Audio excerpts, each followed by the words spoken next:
Denizin ortasında kalabilirdim. Mavisini yüzünden çalabilirdim.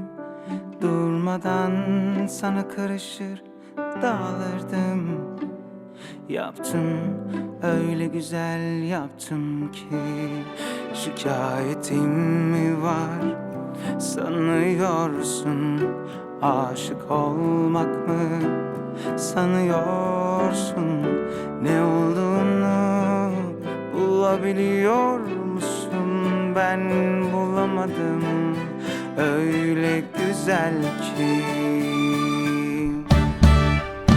Işığın